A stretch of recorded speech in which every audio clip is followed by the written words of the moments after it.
Hello there, Rabbi. And it is time now for number 11 in our 10-part series on how to make America good again. Not great, but good.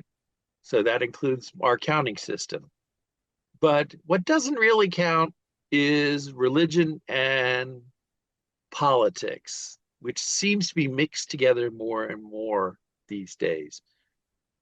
People want to ignore the history of the known universe when religion was mixed with state. It always had a bad outcome. It had a bad outcome, Joe. Religion should be separate from the state. Politics is one thing, and religion is separate. And what we're going to see with our three Abrahamic religions, and then Buddhism and Hinduism, that all of them all of them promote a separation of politics, of state from someone's religion. And what we're seeing now is people claiming that America is Christian, the founding fathers, just the opposite. They said, you could be whatever you want. Let's separate religion from the state because historically it's always had a bad outcome. Judaism, Christianity, Islam, Buddhism, Hinduism have always advocated individuals in a country should follow their religion, and then politics should be politics. You know, Judaism never, never promoted conversion. And we have a bad reputation in Judaism as discouraging converts. Well, let, let that stand because we want individuals to follow their own beliefs in their heart. No coercion, no reason. And you want to become Jewish, become Jewish. However, what's wrong with your religion? The, the prophet Micah, for all peoples will walk each in the name of their God. We will walk in the name of Adonai, but everyone will come in their own beliefs. That's it. Really, the book of Leviticus. The stranger who resides with you shall be as a native among you. You won't convert them. They don't have to become Jewish.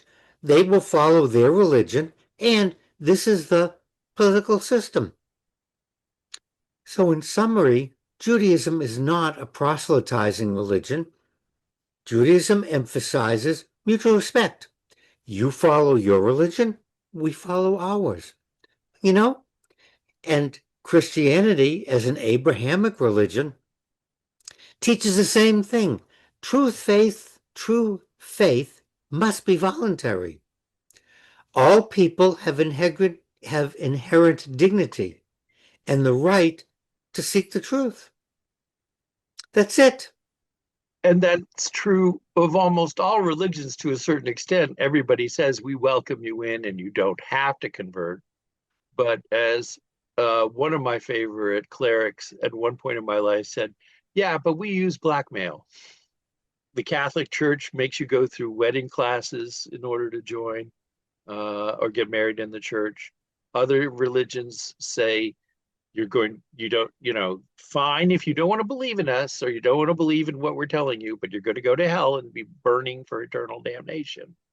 But does that really impact the politics that we exist in? Should politicians use religious based arguments for policy? For power and control, religion is very powerful.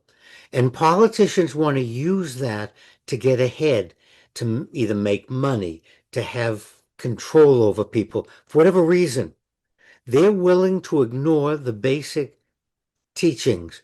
Look, in the Gospel of Matthew, if anyone will not welcome you or listen to your words, leave home.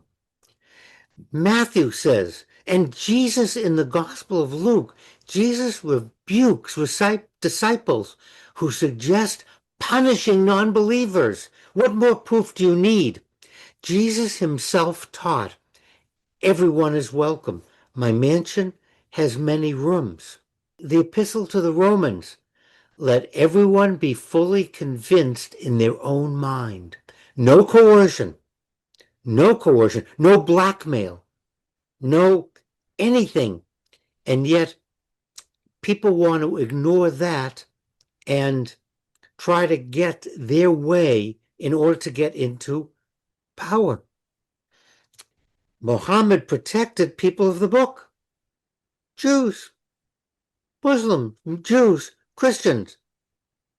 And if I could push another book, one of my favorites, Carl Sagan's Contact, shows a wonderful example of dialogue between religion, government, and science, and how the three can cooperate and interact intelligently, but at the same time, how that relationship can be abused to the disadvantage of all. But I know one thing that's always to my advantage is my conversations with you, Rabbi. Thank you as always. And there's no need to add Buddhism and Hinduism, but I'm going to add it. Both those religions tell people, examine your religion, follow your religious practice. You don't have to become Buddhist or Hindu.